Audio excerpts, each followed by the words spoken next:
Hello, hello, hello. I think we're live. Thank you, Adric, for being number one. So, before we do anything, I want to thank the Patreons, Maurice Novembre, Devin, Judah Orenda, which I mispronounced his first name on a video earlier, so I apologize, Judah. Adric Hopoy, who's also first on, and the newest Patreon, Question Everything. So thank you, and thank you to the subscribers. Couldn't do this without you guys. Appreciate your support very, very, very much. Okay, so some people may have seen the comment that was in the chat. I don't see it anymore. For some reason, it disappeared. But the comment was about when people say doing the work, or they tell people do the work, and then nobody wants to talk about what the work is. So I think that's a fantastic topic. So other suggestions that I got on posts will probably wait, because this is probably, I would think it's going to take a little while. Again, I want to keep people to the 30-minute mark, so that we can have our Sunday. I'm going to pop out the chat. All right. Hi, Leon. Glad you could be here. All right. So we're going to talk about doing the work. So I want to talk about, and I've written some notes. So if you see me looking over here, it's because I have a lot to say. I want to make sure that I'm remembering what I want to say. So I want to talk about what it is, when people say do the work, what it's not, and what's the point. Hi, Nina Williams. Glad you could be here. Okay, so I'm going to pull my notes because, again, I want to make sure that I'm hitting on everything. All right, so doing the work is about introspection and epiphany. That's all that it's about. I'm going to restore the chat over here so I can see what's going on. Okay. So it's about processing self. It's about self-work. So you can do that in 3 ways, general topics, 3 ways. The first one is through education. So if you're absorbing appropriate topics, learning things, and you're using those topics and you're using what you've learned to be introspective, to see how it applies to you, to see what you can learn from it. So anybody who's autodidactic or they follow educational YouTubers, it doesn't matter. So through introspection, you can kind of do it yourself, right? So you're applying it to yourself through that introspection. And it's not just, wow, has anybody ever done that to me? Kind of that deep introspection is what I'm talking about. The second way is through therapy. You can use life coaches, mentors, those kind of things, but it's therapeutic. So that's guided processing. So this is somebody who helps you to process you, right? Like, so what are the things that make you quirky? What's different about you? What's the same about you? What are things you like or dislike? What's your trauma? What's your insecurities? So it's really going through the process of processing yourself, the process of processing. But you can do that guided, like with a therapist. And third way, my personal favorite way is to do shadow work. And if anybody has seen some of the videos, which are now all in a playlist on shadow work, I talk about shadow work. So shadow work was created by Carl Jung. There are some great videos on here about shadow work. So I'm gonna have to drink a lot, apparently. I don't want to talk. Okay, so Carl Jung. You can watch videos on it. You can watch, there aren't really many step-by-step tutorials that are out there. Hi, Afro National. Nice to see you again. Saw you in the chat earlier today. there aren't a lot of step-by-step tutorials on how to do shadow work. So there's a couple ways in which you can do that. The first way is to get educated on Carl Jung. So like, for instance, I grabbed some books. This red book, this one, is my absolute favorite of Carl Jung's. And it not so much gives you the step-by-step instructions or like how to do it. I mean, I have textbooks on how to guide people through this. The red book is Carl Jung's diary of when he discovered these processes and his personal journey through doing shadow work and how he came up with the archetypes. And it really is an exploration of his own mind, like what different archetypes look like to him, what his soul looked like, how he named them. It's really interesting. So if you follow along his journey, you can kind of see how it is for somebody else and apply it to yourself. The other thing is, recently shadow work kind of became trendy, I should say. And again, I want to be really explicit that this started in psychology, but it is something that's used in spiritual communities as well to do shadow work. So something that came out of it becoming trendy was these workbooks. So what's cool about these workbooks is they give like step-by-step instructions, and like it'll tell you draw things, fill in the blanks, it's got all kinds of neat stuff in here.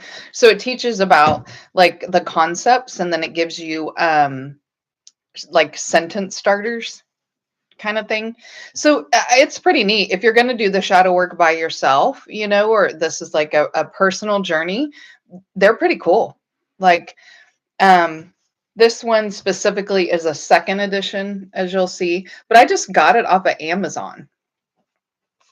I wanted to look at it and see, what people were doing, and I think it's pretty neat. I will say this, it doesn't get super duper deep. Like the book has to trust the reader and the person to be going as deep as they possibly can.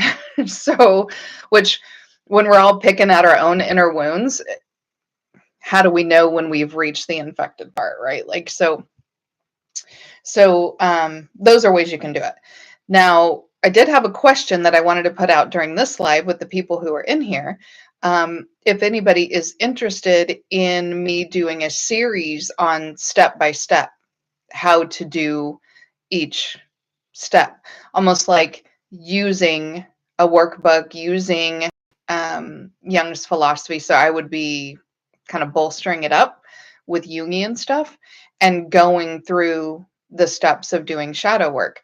Now, because there are copyright laws, I'm now going to say everybody can go buy their own book, but I'll be using the workbook, to help. So if people are interested in doing shadow work, that might be something that I could do a series on, and then people could do it. So it'd kind of be, doing it yourself, but also guided at the same time. All right. So a caveat, a warning that I want to put out there: shadow work is hard, and it is emotionally painful.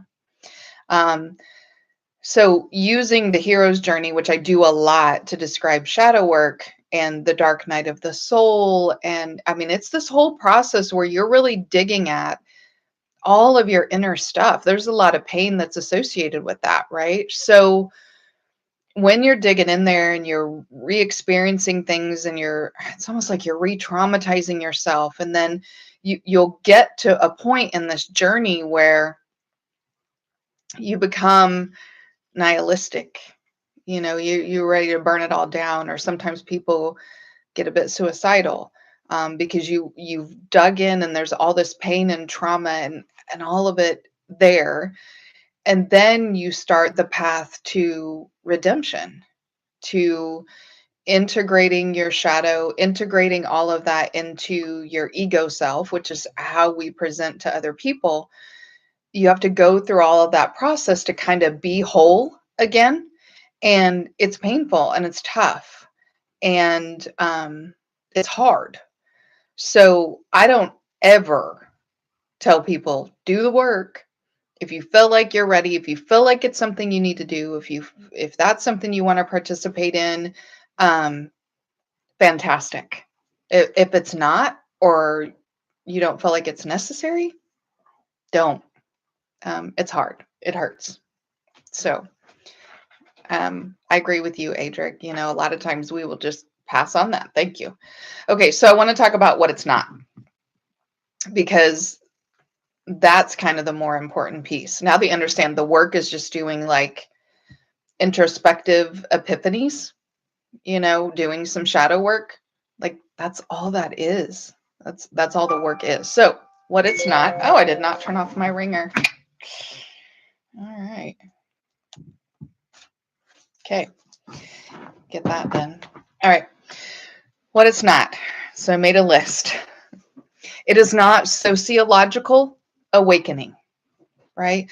So there's so much conflation of the word woke to a bunch of stuff that it's not. So the term woke started in the Black community and the African American community, and it was sort of like awakening to the system, you know, that this sort of social caste system that keeps Black people at the lowest level, and how there are things that are set up to the detriment of Black people. And so that was a phrase that was in that community for stay woke, you know, keep an eye out for what's going on, understand what it is that you're having to deal with. And then somehow it's conflated to anything liberal, is like woke ideologies. And it's both sides' fault. So, like, progressives sort of colonized the statement and made it mean anybody, right? Like LGBT, it doesn't matter. Anybody stay woke to the system, right? And then also conservatives conflating anything that is sort of goes against the system is now woke ideology. So it was colonized. But that's not what I mean by awakening, okay? Is not necessarily woke. So it's not woke stuff.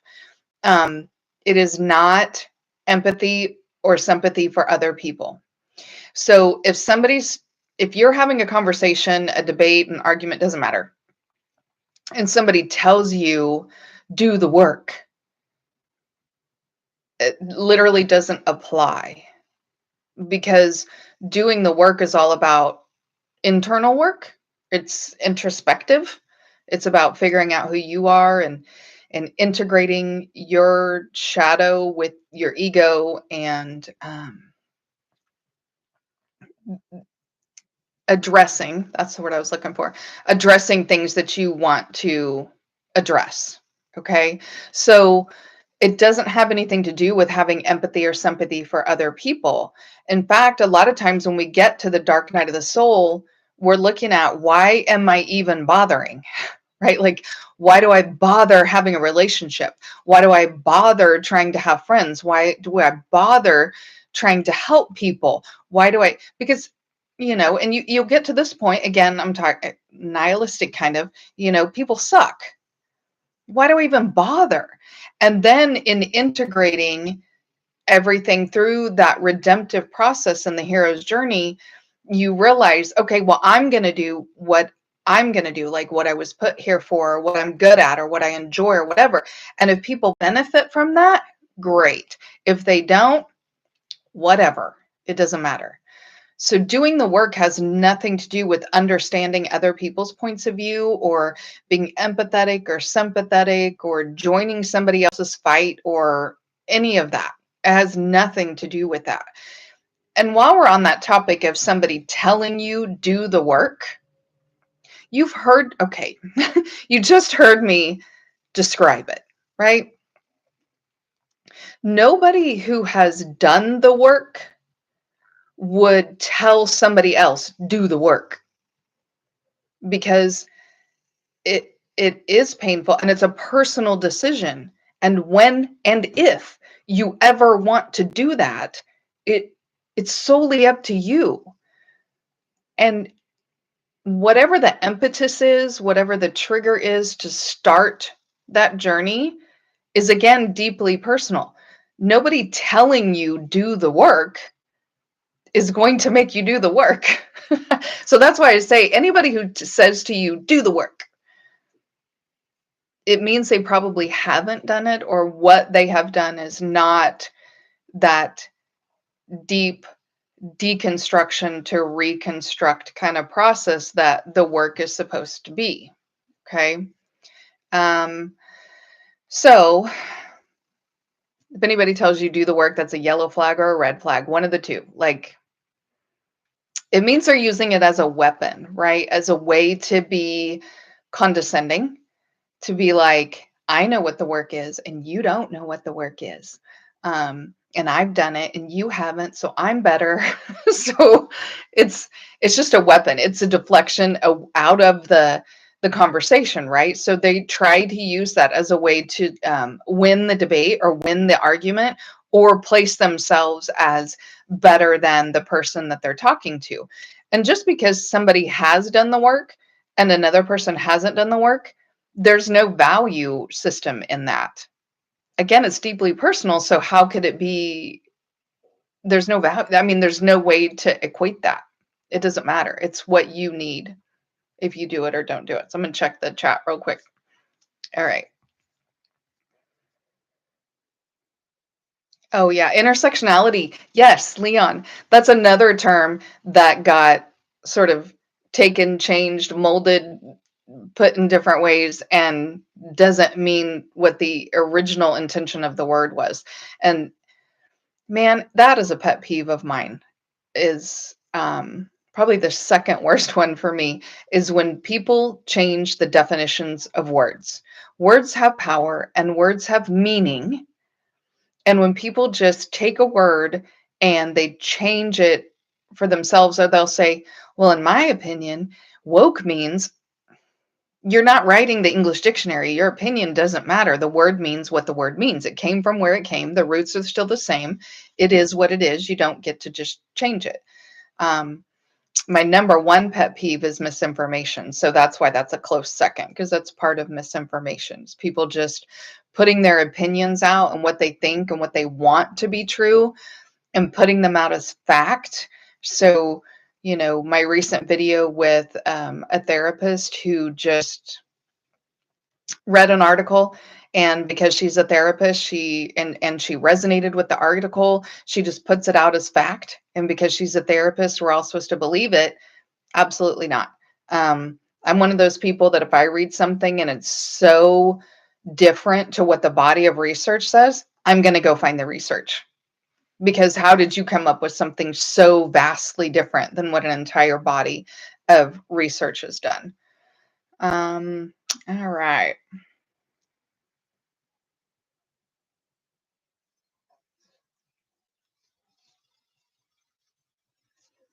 Okay. So yes. So Adrian says, people say do the work as a way to understand them.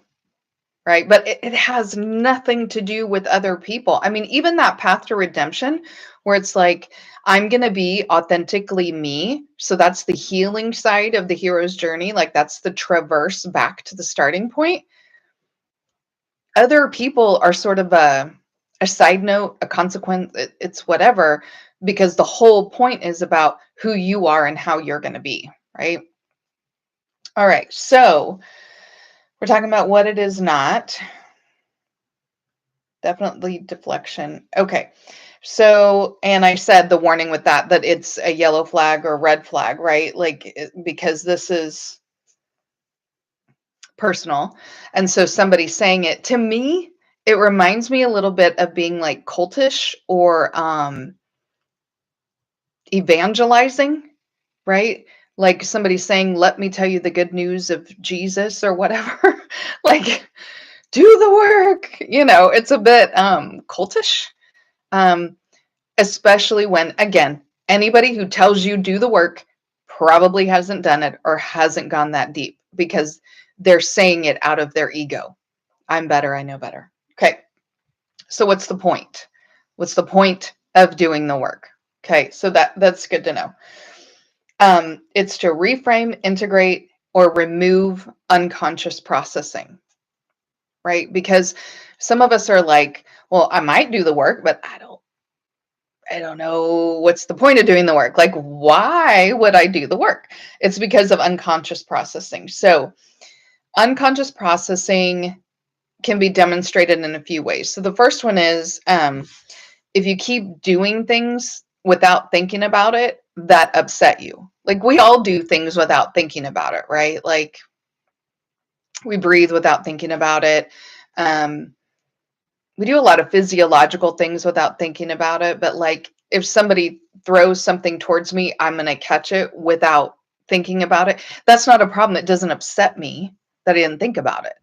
But if I keep doing things without thinking first that I don't like, that upset me, that I wish I did not do, but it just keeps happening that I do this thing without thinking about it, it's because of unconscious processing. So there's some stuff in there somewhere that is making this just like catching something if somebody throws something.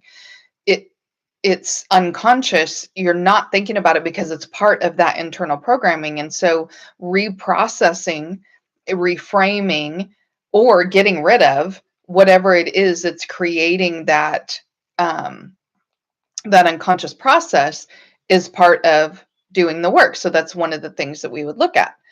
The second one is if you keep finding yourself in the same patterns. Now, a lot of times with patterns, we look at relationships and we look at money. That's usually where our patterns come out, right? So you keep ending up with the same type of person, no matter how you try not to. Like, okay, he's nothing like anybody I ever dated before. He's not like this, he's not like that. And you find all the ways and you're like, okay, I'm gonna go. And then you figure out he's exactly the same as the rest of them. Soon as push comes to shove, and a lot of times we refer to this as like your picker is broken. So when you keep finding yourself in the same patterns, or like you make more money but you're at the same level of broke when your bills didn't go up. Now trust and believe, I know all of our bills went up and it's all ridiculous, but I'm talking about patterns. So if you keep finding yourself in the same pattern, in the same boat, doing the same things over and over and over, no matter how much you try not to, that's part of that unconscious that is telling you there's a specific script to read from in this life, and you keep trying to get off script, but keep sliding back into the script that your mind is telling you that you're supposed to read from. And again, the best ways to look at for patterns are in relationships, so friendships or romantic, and our relationship with money. It's usually always where they come out. Mostly because that's where a lot of our insecurities lie, is in our relationships and in our relationship with money. Okay. So the next one is being stuck. So if you keep coming up with this feeling that you're stuck, like I'm in this situation and I'm stuck in this situation, or I'm in a relationship and I'm stuck in the relationship, I'm, you know, I can't. I can't do this. I can't do that. I want it. I have these dreams, whatever. I'm stuck. And you keep finding yourself stuck in situations where it's just like, nah, there's no way out. I'm stuck. I'm stuck. A lot of times that can go back to insecurities, previous trauma, things people have told us about ourselves and our ability to be resilient. So finding yourself either in a pattern or stuck. And repeated trauma responses. So trauma responses are fight, flight, freeze, and fawn. So I know all of us understand about fight or flight, which is, somebody jumps out and says boo and you're there with your fist, right? So your stress response is fight. For flight, it's, somebody jumps out and you take off, you run. A little caveat before I go into the other ones. We all have all of them. It depends upon our levels, and each individual has an initial pick. Now, as far as fawning and freezing, we get into those trauma responses when fight or flight has not worked. So if people have a history of trauma or chronic trauma or some big traumas, then their initial stress response starts becoming fawning or freezing rather than fight or flight. But we all have fight or flight. So fawning, trying to think of a way to explain it. Okay. So, because I don't want to do it, because I'm going to make fun of myself if I do it, but I'm going to have to. Fawning is sort of like that petting other people. So somebody does something and or jumps out and you're like, oh, I'm so sorry. Did you want to be here? Was I in your way? Did you need that from me? So they call it fawning because of a baby deer, right? So it's the big eyes, the high-pitched voice, the soft, the lilting, and it's sort of like to dissuade somebody from being violent or being angry or being loud. So that is fawning. And then doting. Yes, Adrienne. So at times it's only during the stressor response that they will dote, right? So if they become stressed, they'll get, it's almost childlike. But again, it usually comes with the big eyes and the high pitched voice and the I'm so sorry's and getting in people's space, petting them. And, we all have sort of this instinctual way of calming others, which looks a bit faunish. Where if somebody's stressed, then our voices get calmer, they get more lilty. We may touch people, we may, stroke people. We may do these like calming techniques, but fawning, again, is kind of above that. It's very childlike. And as you can guess, it's mostly women who do it, who do the fawning. So that's kind of important to keep in mind. All right.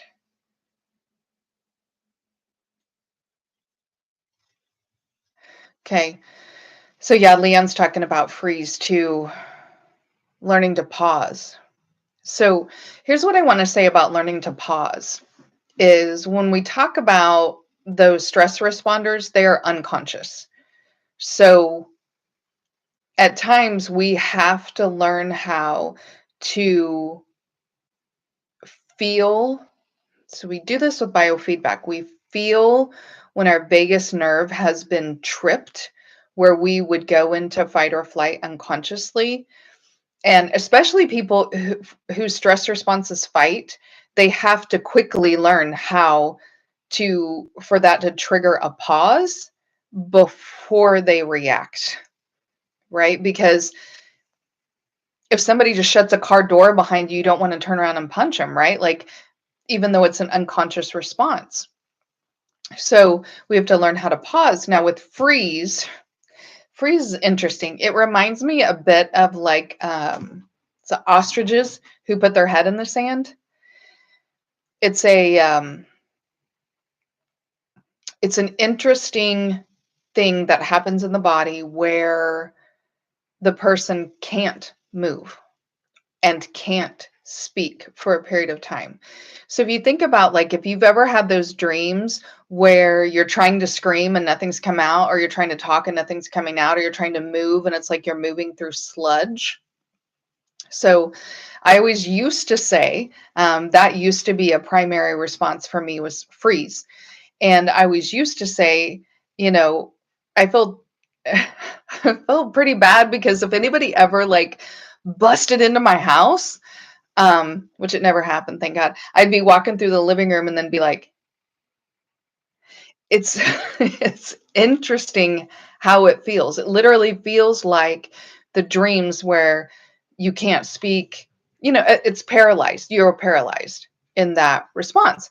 And it takes calming, taking some deep breaths, thinking through it, calming to be able to move your body again. Now, again, the fight, flight, freeze, fawn all have an evolutionary process. This is why they literally exist in our stress responders. So it's interesting, but again, the fawning and the freezing comes from higher levels of abuse, trauma. I shouldn't say abuse, trauma in the past, things that you've been through where fight or flight did not work. Okay.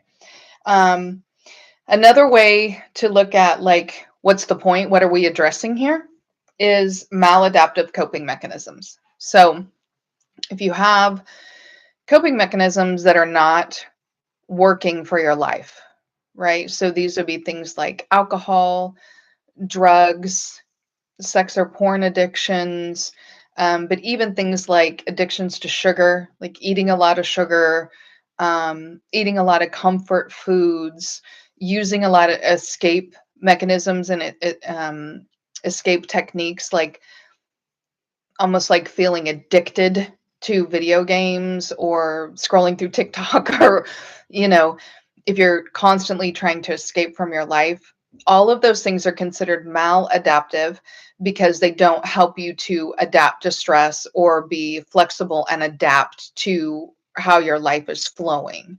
So those are considered maladaptive. So if you have some maladaptive coping mechanisms, then there's probably some things in your unconscious that are telling you to escape, telling you to get away.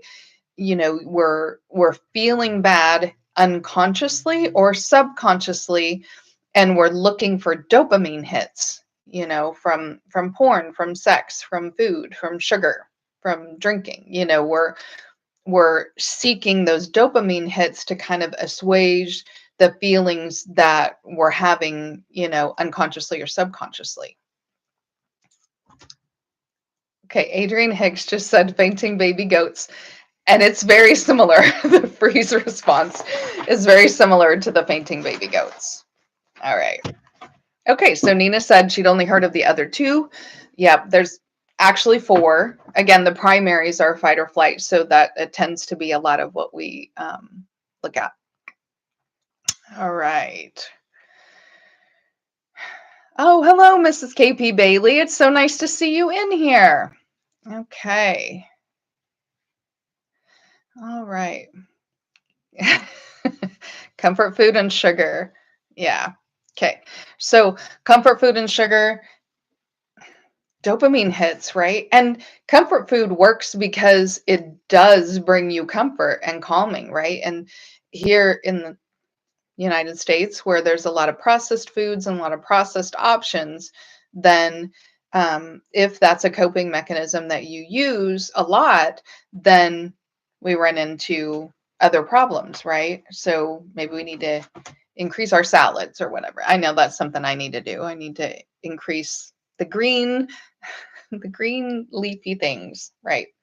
So want to get into, so the work explores the unconscious. So what it does is it goes looking for the roots of your patterns, your maladaptive coping mechanisms, your the areas in which you are stuck, your automatic responses that you don't like that you do, right? So it goes, all of that reprocessing goes through the roots. It digs and digs to find the roots of where that stuff came from. And then what we do is reprocess that. So a lot of things that happen emotionally and become unconscious are down in like our reptilian brain where we can't think about it. We can't analyze it. That's why it's called analyzing, right? But people can do this on themselves. Self-analyzing is great. So when we analyze it and we kind of break it down, and especially things that happen in our childhood, because as an adult, I can put my adult eyes on it and see the situation completely differently than how I did as a child. But even right now, I'm a day older than I was yesterday. So I can always put better eyes and better analyzing on a situation that happened in the past to be able to reframe it, reprocess it, decide if I want to let it go or not let it go. And I want you guys to remember that these are not just things you went through, right? It doesn't always have to be trauma that creates all this stuff. Sometimes we witness it. Okay. We witness things happening to other people or other things that people have gone through. As humans, we learn from others, right? That's why modeling is a big thing. Not like a model on a runway, but modeling behavior, because we can learn through modeled behavior. And so we can watch things that other people have been through, or we can just been taught that. We could have just, our parents, our guardians, whatever, could have taught us certain things that actually have no basis in our reality or who we want to be. And so we got to go back, find the roots of that, where it came from. Now, as adults, it's all of those, right? It's going to be things that we've gone through, things we've been taught, things we've witnessed. And it's going to be multiple situations that reiterated and reinforced those basic beliefs at the root of the problem. And so it's sort of like, the ball of rubber bands. You have to pick it, you got to find the end, you got to move things around, what's attached to what. We're going to circle back a few times to be able to unravel all these things and put all these situations where they need to be, up out of our limbic system and up into the neocortex where we need to analyze it. The whole process of our shadow developing and us having coping mechanisms and all that are the natural, normal processes of being a human. These are all protection mechanisms for human beings. We all have these processes and we should be using them, and it's important. When we do the shadow work, what we're doing is really integrating what we've reprocessed, we're integrating it into our full self rather than having the separation of these things happening automatically in the limbic system, which is where our autonomic system is, and then our upper level brain going, what the hell is happening? we bring them together. So we call that integrating the shadow with the ego. So we sort of integrate Batman and Joker into one person, right? We're integrating our anti-hero or our what do they call that? The like Beyonce's is Sasha Fierce, I think, something like that, like alter ego. Yes, we're integrating our alter ego with our ego. That's the whole process. So there's not separation, but the whole thing is very natural and normal. As human beings, we do this stuff. We put things in the shadow. We hide them away. We don't want to look at them again. Because how am I going to get up in the morning and go to work every day if I haven't put away some bad thing that I saw or some bad thing that I went through? We all understand that sometimes we develop anxiety because our brain doesn't want to put away the thing, right? It wants to keep replaying and remembering and all that because the shadow didn't take a hold of it completely. So again, reintegration is very helpful for that because it's sort of like anxiety is shadow yelling from the depths. Hey, remember that time in third grade that your shoe came untied and you tripped? It's just yelling things, into that upper level consciousness to make us think about it. We need to get down in there, dig around in it, find the root problem for why that was such a big deal, reframe it, move it to a different situation. All right. So, checking the comments again.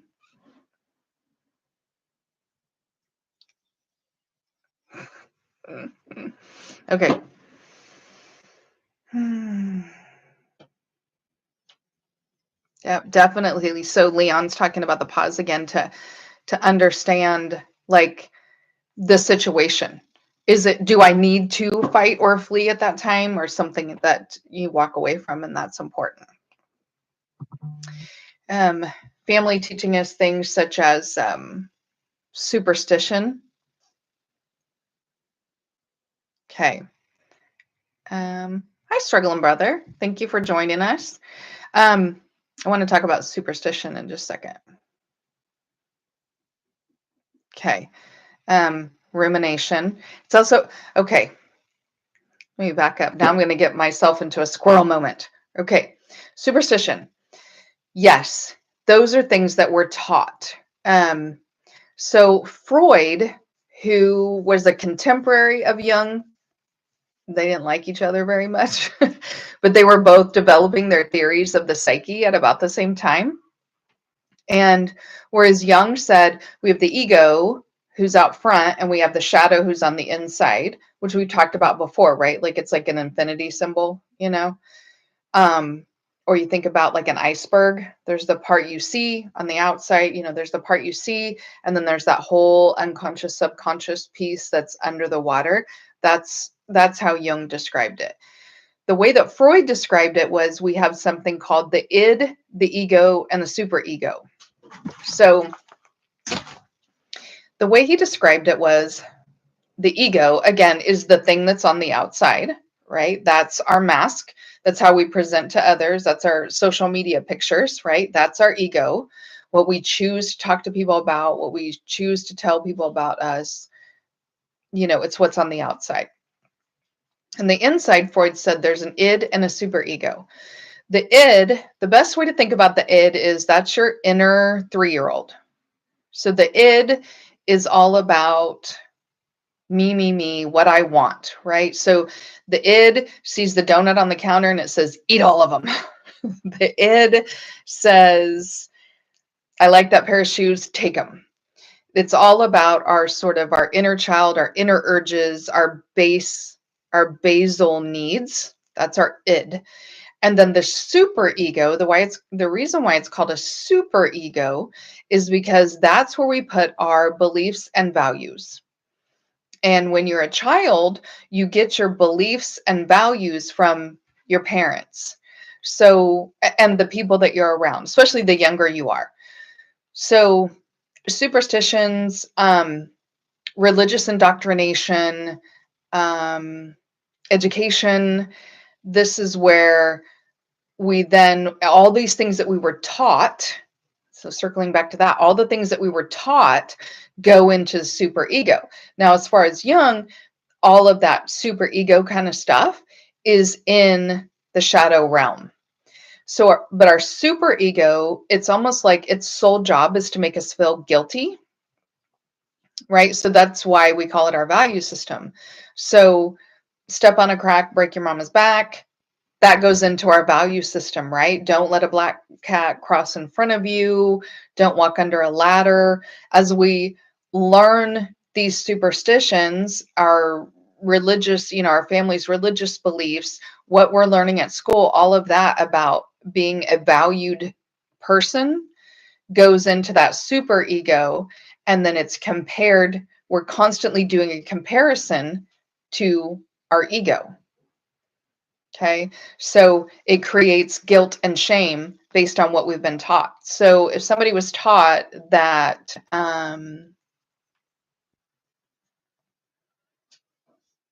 men are infallible, let's say that, like men never have a wrong thought. I'm thinking of a peer of mine who grew up in a very cultish religious sect, and her deprogramming is going on, and there's a lot going on, but not only were men the head of the household or, you know, led the household, but men were infallible. And then they would also say things like God told them to do X, to marry a 13-year-old or whatever.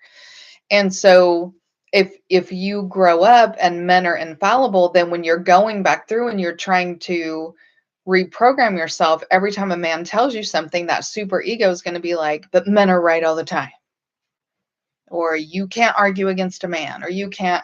And so it's reframing and reprocessing those things so you can relearn for yourself how you want to interact with a man in that situation. So yes, long answer. But yes, superstition's part of that. But then I want to talk about rumination. So we will have things like intrusive thoughts. That happens with anxiety a lot. It happens with past trauma. And what an intrusive thought is, it's a thought you don't want to have. That's why it's called intrusive. And it may be a thought that you are fine with having, but it keeps coming back. Like it's something you don't want to think of. I personally, I'll use myself as an example. If I see videos that are violent, even, gosh, I'm going to age myself, but America's Funniest Videos. So that was on a long time ago, but people would fall off skateboards and the bone is sticking out of their leg, or a little kid has a bat and hits dad in the groin. And it was a lot of those videos were pretty violent.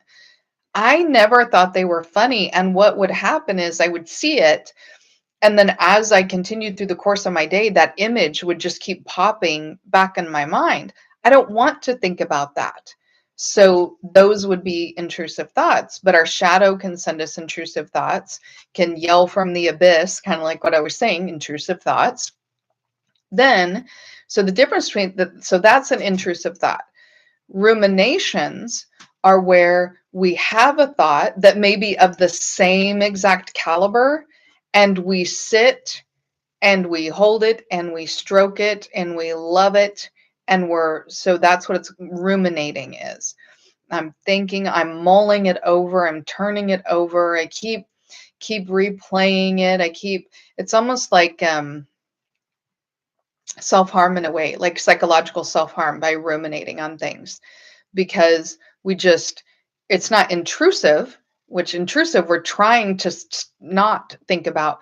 Ruminating is purposefully going over the thought over and over and over and over again. So that would be the difference. Sometimes people think they're ruminating when it's actually an intrusive thought, and vice versa, right? They think these are intrusive thoughts, but really they're making the effort towards continuing that thought pattern. All right. Indigo Flow, you're not late. You're here when you're here. And it's nice to see you. All right.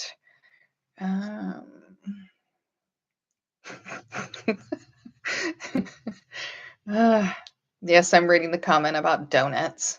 Hi, I'm listening. Nice to have you. All right.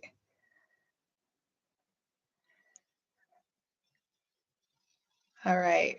Hi, BGS. Nice to have you in here. All right. Me too on the videos. Pleasure. BGS, I don't know what you mean by pleasure. Unless we're talking about the maladaptive coping mechanisms and dopamine drops. Or I guess I could say sometimes when we ruminate on things, we get some secondary pleasure out of that, especially if like a relationship has broken up and you're very sad and you miss the person. And so you sit and ruminate on all the good times. So there's part of ruminating on those good times and those happy times, or even every fight you had or whatever. It doesn't have to be good times, but if sitting and ruminating on those things, the primary responses were sad because now we miss them even more, like we're purposefully giving in to the missing them. But the second part of that is we get some feel good out of that memory, right? It's an interesting thing as far as our neurotransmitter reactions to things.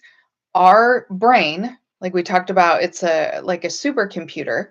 It doesn't know when the smoke detector goes off if the house is on fire or you burnt the toast, because to them, to your vagus nervous system, it's the same thing.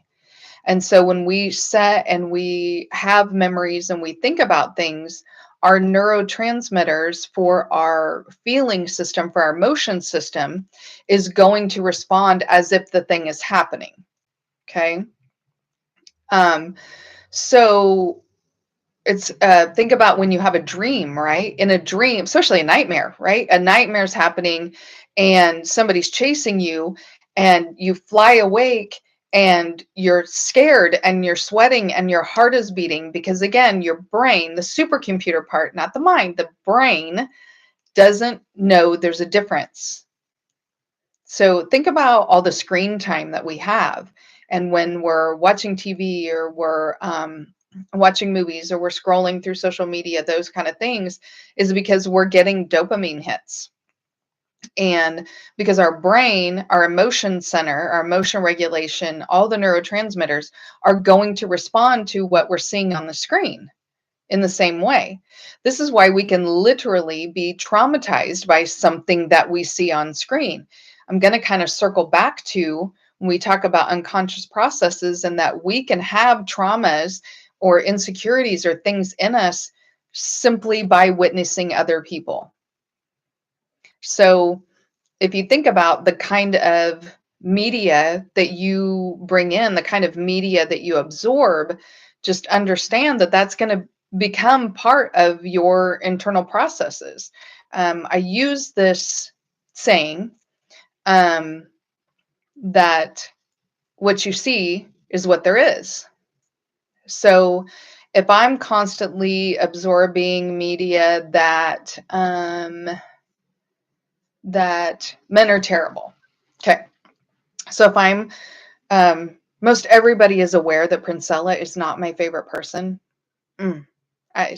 The stuff she puts out is just terrible, not based in fact, and not based in reality, and not based in research. So, so if I was to watch Princella all the time, every day, and I'm absorbing that information, then I'm going to create confirmation bias, which means all I'm going to be seeing out in the world is men making mistakes or saying certain things or, oh, I knew he was like that, right? Because what I see is what there is.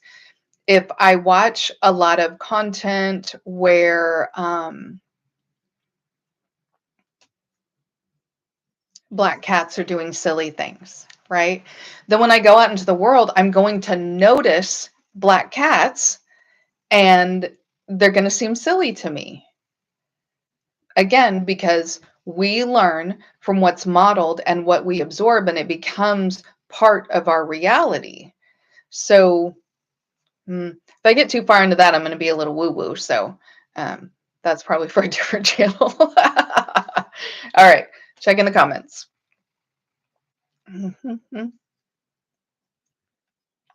Oh, and then Adric brought up the Matrix cat. So, yeah, that's perfect. Nina agrees with me on those funniest home videos. I cannot watch violent. I can't. I'm just not a violent person.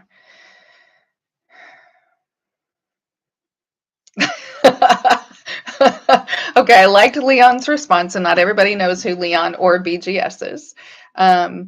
But Leon said he keeps replaying this ruminating thought that he's going to smoke BGS in a debate, and then reality kicks in.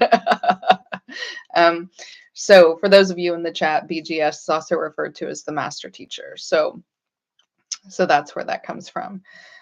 So Adrian says, is this why virtual reality glasses can be scary, even though your mind knows you're not literally in the environment? Yes, 100%.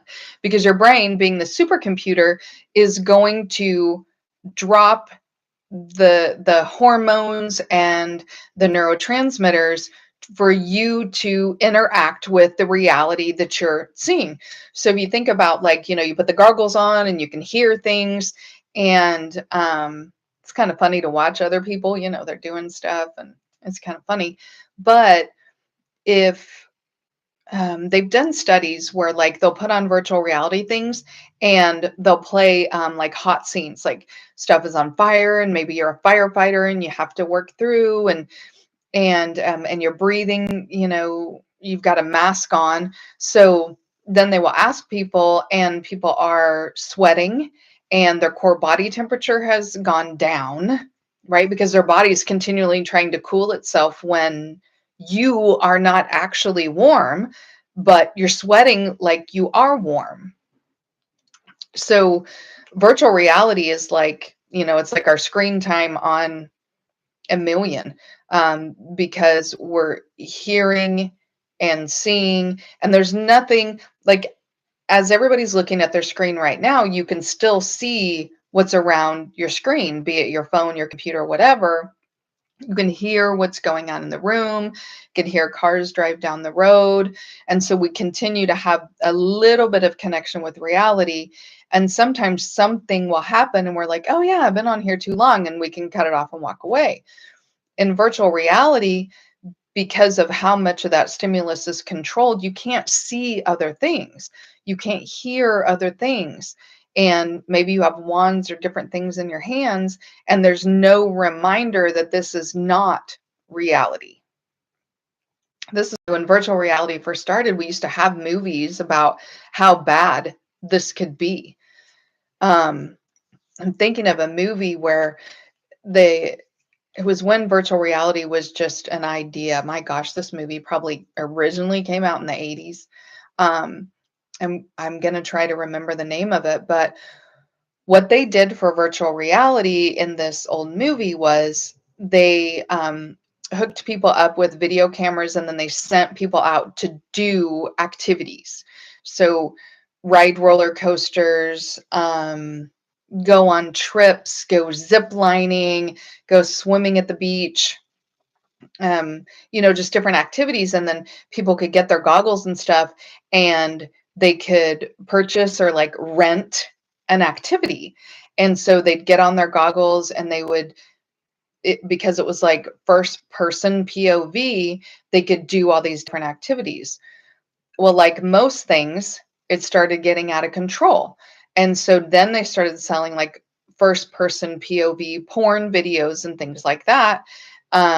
Or like, gosh, snuff videos. And like it was just started getting out of control about what a person could experience through their virtual goggles. People were becoming addicted, all that kind of thing. And then at the very end, one of the original creators of the goggles knew they were having a heart attack, and they were alone in the lab and all this. And they put on the recorder and recorded their brain waves while they died. And then people could buy that experience. But what actually happened was when people bought the experience and they went through the experience, they died. So, gosh, that was long, but it's a similar premise that if whatever your brain thinks reality is what the reality is, regardless. So, so that goes back to, we can be traumatized by other people's trauma. We can, but my gosh, the other way is true too. So, because it just occurs to me, the other way is true too. So, if a person is told, all women are better than men, all women are, we're more beautiful, we're more intelligent, we're better at money, and we're better at work, and we're better at child rearing, and we are the best of everything. And we hear that our whole lives, then that becomes part of our foundational thinking, that we're better than everybody else. So that, I mean, it doesn't always have to be like a trauma. Sometimes we learn things that are just absolutely dysfunctional. Think about the indoctrination that we get in schools, or what we learn from our peers. It can be really, really dysfunctional and needs to be reprocessed. Right. BTS, the dopamine dealer. All right. Hi, D. Scott. Thank you for joining. Okay. So, after doing the work. Okay, so this is the last part. After doing the work, which now everybody knows what it is. And for the replay gang, now you know what it is, right? Of what the work is. So after doing the work, there's two things that come out of it, because we talked about like, why would I do the work? So we talked about all these unconscious processes and things that maybe you're just not happy with. And so these are things that you need to change and reprocess. But what happens after? Okay. Two things. One, you come to the realization that there are ingrained things that you're not aware of, and you're aware of them when they pop up now. Okay. So if you think about shadow work is not, if we use the hero's journey, so remember the hero's journey is the circle, right? So we start at the very beginning. When we get to the very bottom, we're in the dark night of the soul or our villain era. And then we do the redemption to come back up to center. Doing shadow work is not a one time and everything's fine. Okay. It's a one time and most of the stuff. Sorry, my dog is on my cord now. At least she's not barking this time, right? Tegan. Okay. So it's more like a spiral that gets smaller and smaller. Okay. So when you do shadow work the first time, it's difficult and you're getting a lot of stuff. So you're dealing with a lot of problems, insecurities, coping mechanisms, unconscious thoughts, right? I've heard a phrase in the Black Manosphere, simp chip. So that would be part of that unconscious programming, you know. So the first time you do it, it's a big circle and it's hard and it's a lot of work and it's draining. But the next time some kind of unconscious things happens or you notice yourself in a pattern, you're like, ooh, something's here. Or why do I even think that? You do it again. You can do it again, but this time it's a much smaller circle. It's not as painful. It's not as difficult because you know when you kind of get to that dark night part, it's not that dark because you already know the redemption. You're already looking for the redemption. You know, it's just let me process on this and get to the very root of it, the very painful part. And now I'm going to start on that reprogramming or the redemption part of the hero's journey. And then the next time the circle's a little smaller and a little smaller and a little smaller. But we never get to a straight line because, again, these are all evolutionary processes. We're constantly putting things into the shadow, right? Nobody is perfect enough that they can process every little thing that happens and make sure that it's in the upper level and not the limbic system all the time. As we get really good at this, we can do it a lot. Again, the circles get smaller and smaller and smaller, but sometimes something's going to pop up that has never been an issue in your whole life. And then something pops up and you have no idea why you're responding the way that you're responding. Why did that piss me off? Why did that make me sad? You know, and then you're going to, okay, got to go look for it real quick. I'm going to process on it for a bit. I'm going to come to the root of it. I'm going to reintegrate and I'm back on board. So I want you to think about, so that's one thing that happens, right? That there are unconscious processes that you have. There are things you have to integrate and you can do it again, however often you need. And you're not going to compartmentalize anymore and you're not going to stuff things down and you're not going to use escapism all the time. We're still going to do that. Like it's fun and life is stressful, right? Find some happiness where you can. And the second thing is authenticity. So being unapologetically true to yourself, right? And this is another reason why somebody telling you do the work has likely not done the work. Because if they had, they would be a lot more authentic and tell you what the actual problem is or what they actually would like to see from you, or have an actual debate if they've done the work, because they can be authentic to themselves at that point, right? So in being authentically yourself, you're going to be less easily triggered. You're going to have the pause before the stress response, fight, flight, freeze, fawn. You're going to have higher resiliency. And because of those things, you will have better physical health. So think about what stress does to your body. So it creates heart issues, breathing issues, diabetes. You know, think about how stress really affects you. And so less stress is better physical health. And then more authentic and healthy relationships, because you're being yourself. So you're being honest. So my relationships will be authentic and healthy. It also may mean as you become more authentically you, you lose people in your life because you realize they're not healthy for me, or they actually don't like me. You know, if you ever think, well, man, if they knew the real me, then these might be people who walk away. Now the dogs have the zoomies. Okay, so does anybody have questions, comments, concerns, directions that they want to go? Right. In through the nose, out through the mouth. Before I look at a crash scene, I remember I have control over me. Oof. Gosh, you know, before the live, every time I'm like, now the dogs are hitting the desk. Sorry. I always have to breathe and remember I have control over me. I have control over the situation. You know, I'm the one doing this. And you said the same things to your son yesterday. That's great. That's great. Breathing, absolutely paramount. And I've talked about this before, you know, oxygen has calming mechanisms in there. And when we take deep breaths, we activate our parasympathetic nervous system. So that's our resilience response. So that's the opposite of the stress response is the rest. It's called the rest response, but it creates our resiliency there. All right. How did I do on time? Oh, I did terrible on time.